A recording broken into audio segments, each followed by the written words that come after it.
Very good afternoon, everybody. Today we have with us Mrs. Narmada Sampath. She is currently holding the post of Additional Advocate General, State of Tamil Nadu.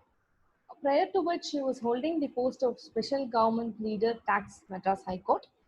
She has also had various experience in private and government sectors. She has also worked as a panel advocate of the American Consulate. She also appeared for several corporate houses in Debt Recovery Tribunal, National Green Tribunal before the Madras High Court as well as Madurai Bench of Madras High Court. She has also handled many suit and original side, appellate side before the Madras High Court. With this, I hand over the session to Mrs. Narmada Sampath. Ma'am, I request you to enlighten us with your knowledge. Hi, Swati. Thanks for those wonderful words. It's great pleasure to be in this platform again. So today's topic, rule of law. Be you ever so high, but the law is above you, is the famous quote by Thomas Fuller. What does that mean? That means whatever you are, wherever you are, and whoever you are, the law is above you. Now, to define rule of law, there was so much of endeavor, but it's often used but seldom defined. In the United States, in recent past, they had actually conducted a survey amongst the jurists of circuit courts to know what would be their expression, or the moment you say rule of law, what would come to their mind. So on repetition basis, 4 components were taken to be a familiar component. The first being fairness. Everybody unilaterally, most of them had reflected by saying fairness would be the first component of rule of law. And the second being the peaceful interaction with people, that is for making anybody to interact with the mindset that everything will go in order, was the second expression. And the third is that accountability, that everybody, whoever does whatever, they are accountable in terms of their actions. And fourth was very interesting. They said you're confined to the boundary. That is, you can swing your arm till it reaches the other person's nose. That means when it comes to expression, when it comes to freedom of speech, you can't infringe on others' rights. You have to be well within your boundary. So, but one aspect which really kind of like was appreciated by many, it became a super duper hit, I would say. It was by a judge, Mil Otek. She's a circuit judge. And her expression was very simple, in very simple terms, very simple sentences, and the concept which she had actually propounded, like she had explained to even a layperson would understand what was it.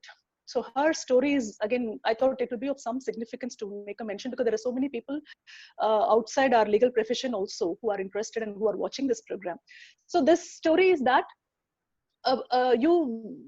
she's narrating for herself that she gets up in the morning one fine day and she desires to have a piece of sandwich or a breakfast sandwich. So she then gets out of her house and she's in the busy street of New York, and she finds so many vehicles plying.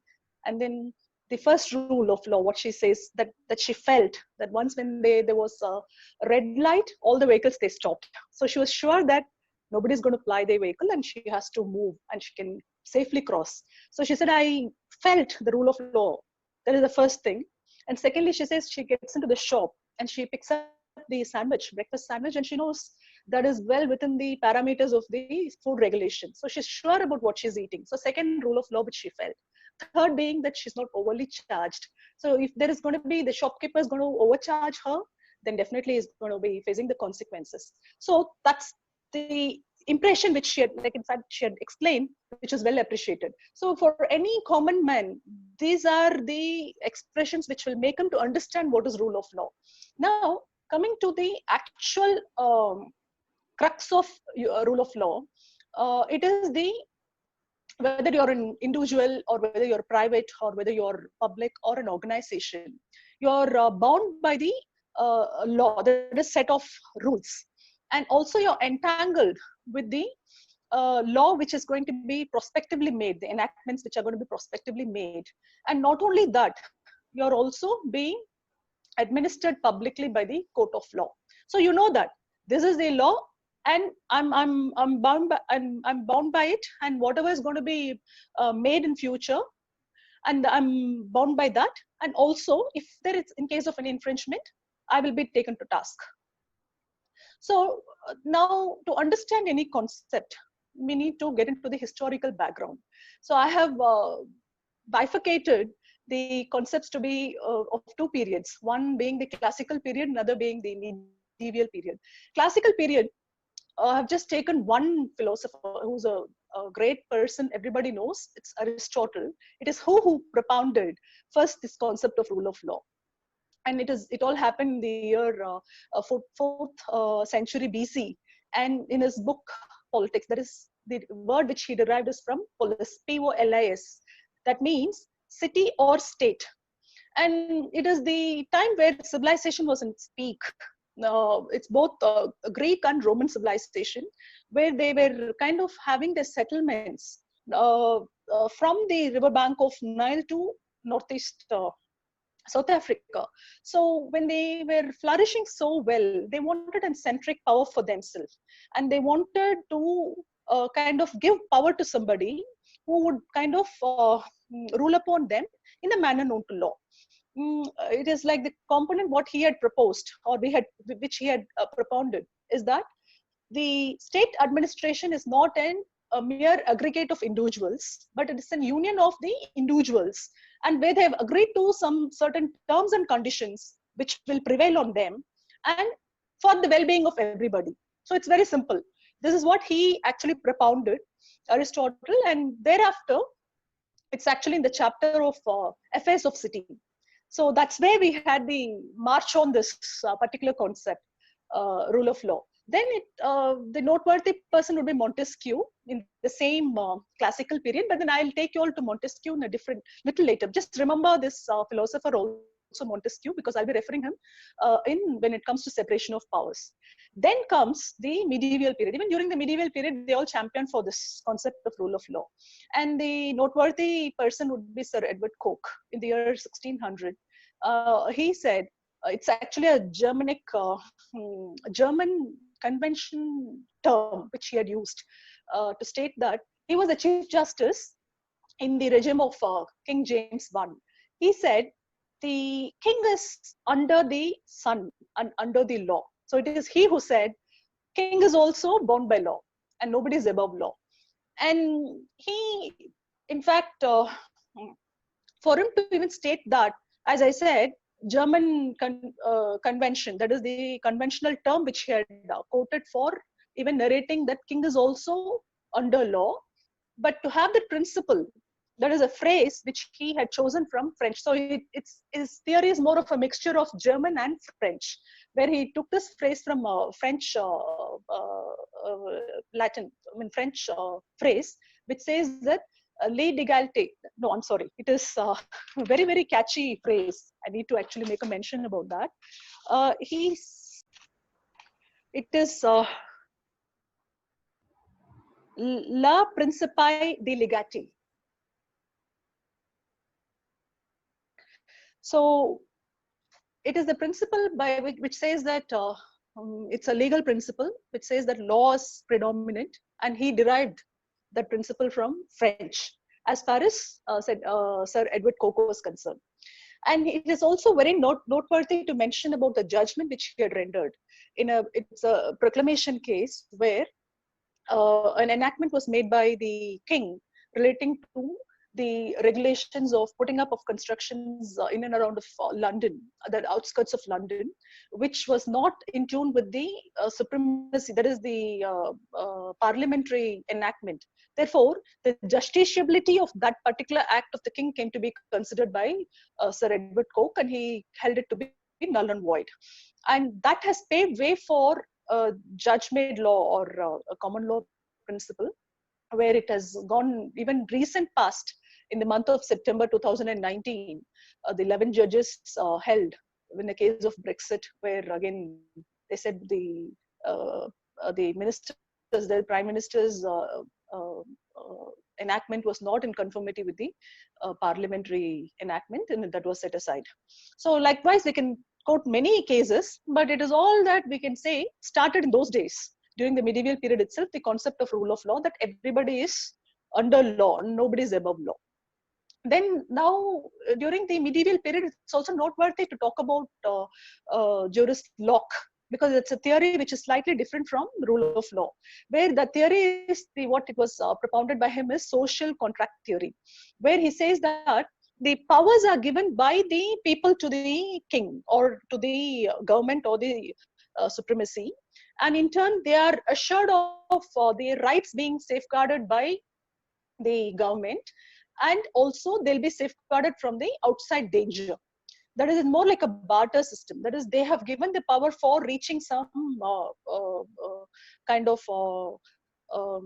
agreement that they'll be safeguarded and those rights will be preserved. In case if there is nothing going to be, I mean, that it's not the position of achieving the expectations by the people, they can always take it back. So it's more like a contract between the people and the government, and with eyes wide open, they had subjected to the terms and conditions. So that's the theory which was actually propounded by Locke. That's called social law. Contract theory. Now, when we talk about is this a principle available all over the world? Is this the same that all over the world they follow rule of law? My answer would be no. There is slightly little modifications and little different theories. And two noteworthy concepts of other countries, it's worth mentioning here. One being Japan. Japan, they don't follow rule of law. What they follow is ruled by law.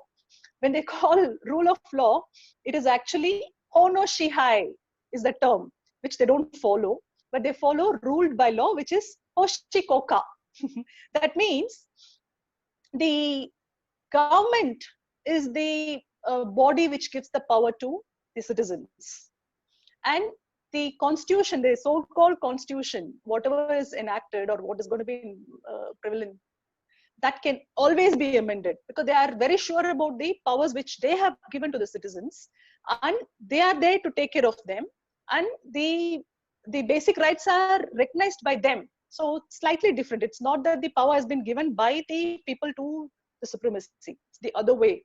So that's a slightly different concept which I thought it's worth mentioning. And also the German constitution, it's very famously, it's actually, they follow the Grundnorm. Grundnorm means the basic or the core or the structure which can never be altered. So they call their state to be a constitution state. Rechtsstaat is the term which they use for. And when they say constitution state, it is the legal state or state of rights. So they're very sure about the rights which are prevalent as far as the citizens are concerned. There can never be any compromise.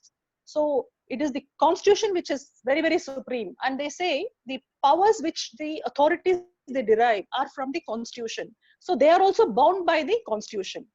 And in German constitution, there is also a concept of just, J-U-S-T, which means that just includes other laws, which are like the local laws, ethics, customary law. So they have accepted those principles also. It's not that whatever is found in the constitution alone they are scrupulously following, but other conventions and other the customary right and ethics, all those things they have they have given a note of, and they have acknowledged those aspects also.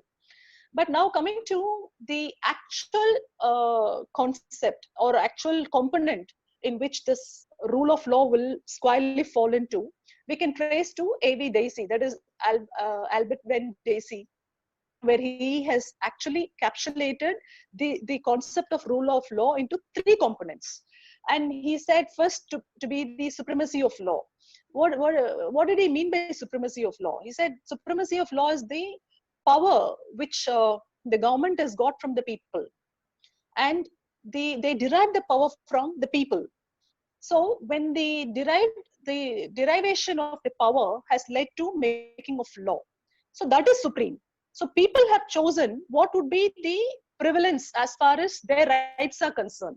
So and moreover, the authorities who have made it, who have accepted to fulfill the needs of people, they are also bound by the law. So the supremacy of law is the first component which he had propounded. Second being equality. He says everybody is equal, invariably, whether it's your caste, creed, race, religion, that doesn't matter at all, because everybody is equal before law. So that is the second component which he had propounded. Third being the predominance of legal spirit. When we talk about predominance of legal spirit, it's a very interesting concept, because Dacey said Englishmen never wanted a written constitution at all. He knew both their administrative law and also the natural law. And when he knew that what was the law, in case of any infringement, immediately he would knock the doors of justice. So uh, then in that case, what is that other things we can look forward for when it's called predominance of legal spirit? That's called the common law principle. That is judge-made law.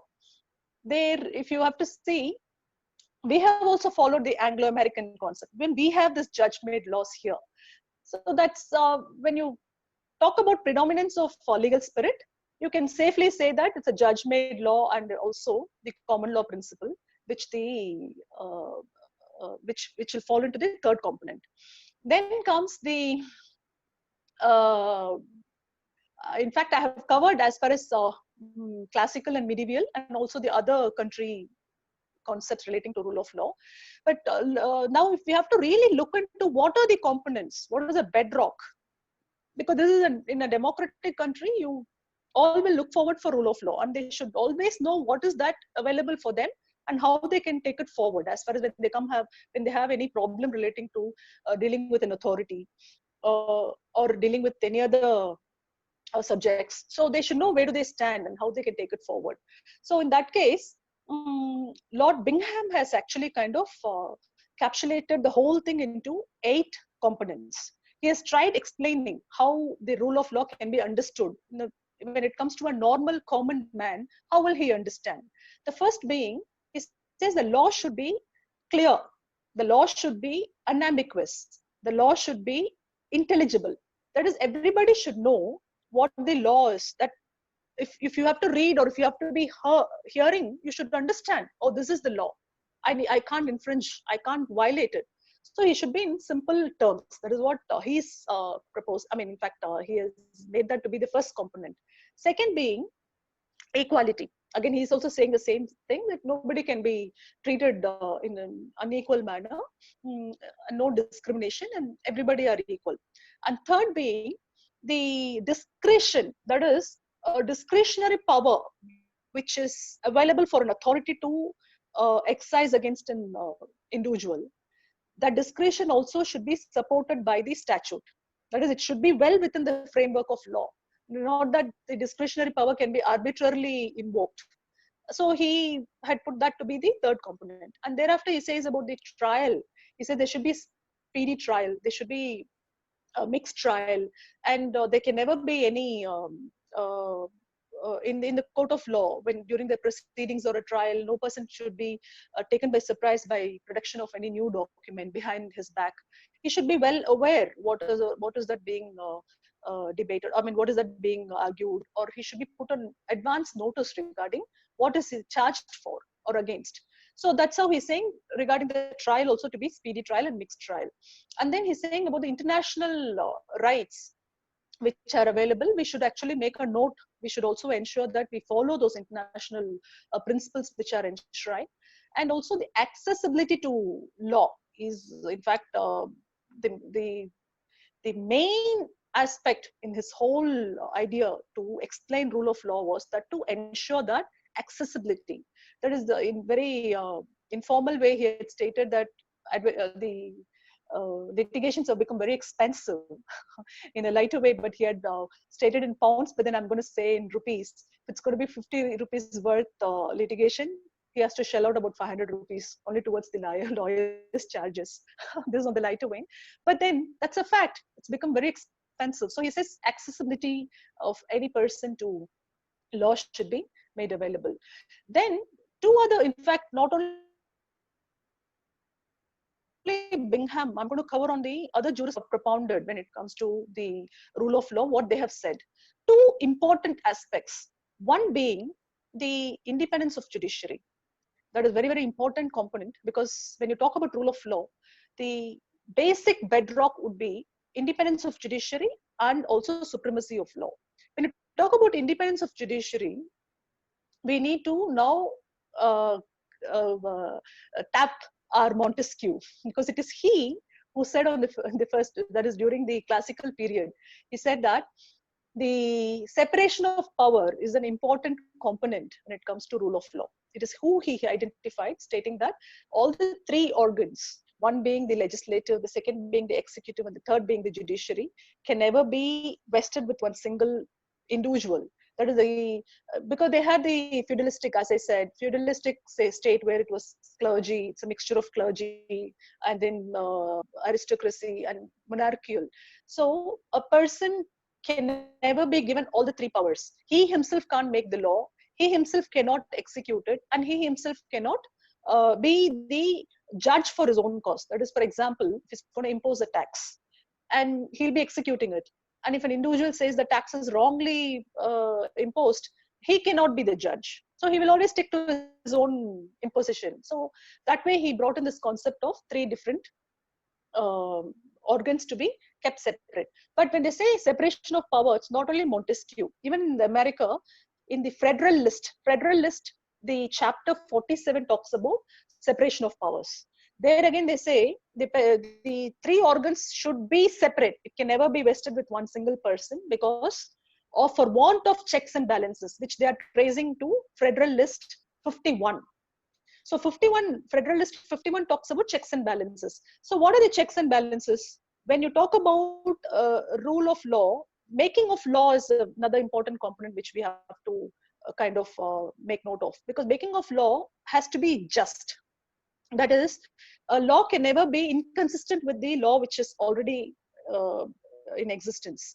And, and then you can't bring in something which is arbitrary, and you can't impose such laws on the people or citizens. So to check and to balance it, the job of the judiciary is much needed. Otherwise the arbitrariness or discretionary or discriminatory exercise would be uh, that will be taken, that will be the answer for everything. So to ensure that that is not being imposed on people, checks and balances are being done by the courts, by the judiciary. So when we talk about judiciary, independence of judiciary, now these days of late, if you just see there are so many comments which are being made against judiciary. It is only, I would say, it's ignorance of people, because it is the people's right. Independence of judiciary is the basic concept of people's right. Without that independence of judiciary, people can never be enjoying this freedom. They will be under the arbitrariness, or they'll be under discrimination. All those other components which are disturbing will emerge, but they're not understanding. So once when you're going to attack the judiciary, it is something that you're attacking yourself. And this is my opinion. And secondly, it is the criticism. Of course, they may say I have the power. It is expression of freedom of my expression, freedom of speech. I can state something about judiciary. Correct, you can, you have every right, but provided you can always make a criticism that is a constructive criticism only on the judgment, but not on the judges. That is directly, if they are working under so much of pressure at once, then you have to tinker with that. Then the quality of rendering this justice would be tinkered, is my opinion. And before I conclude, there are two important aspects which I have to make a note. This is relating to Article 50, where it says that state is actually imposed with the duty of giving an independent judiciary. And they should ensure that judiciary is independent and there's no question of any influence or any tinkering when it comes to their independence. And then Article 51, it is a must theory which everybody should know, that when we talk about our rights, civil rights, we say we have so much of rights which is prevailing. Correct, no doubt about it. But you also have, as an individual, a right to comply with the rules and regulations. That is Article 51. So with this, I think I have concluded what is rule of law. This concept is well appreciated all over the world. And I think with this, I need to conclude. Thank you for this opportunity, T.S. Gopalan and Madhuri and Swati. Thank you so much, ma'am. It was really a great session. Ma'am, I just have one question. What is the role of courts in, as far as our country is concerned, what is the role of courts in adopting common law principle? Oh, that's a brilliant question. We have adopted this common law principle. As I said, our constitution is also an Anglo-American constitution, and the Constituent Assembly, they deliberated much on incorporating various provisions from various other countries. But here, if you see, the basic structure is something which it's a judge-made law. And even the rule of law is now incorporated under basic structure, where when there is a tussle between Article 368 and Article 13, which is the fundamental right, whether can there be tinkering when it comes to fundamental right. In fact, Justice Khanna had said that is an right which is available by birth. It's a natural right. It's only that Constitution has recognized that right, and nobody can infringe on those rights. So that's the first expression which came from our courts, which was a dissent, when later that became the law. So basic structures, that one theory which has been propounded by the courts of our country. Thank you so much, ma'am, for spending your valuable Thank time you. with us and enlightening us with your Thank knowledge. I'm sure that many of the persons would be benefited out of this lecture. Thank you so much, ma'am. Thank you. Bye bye. Stay safe. Bye.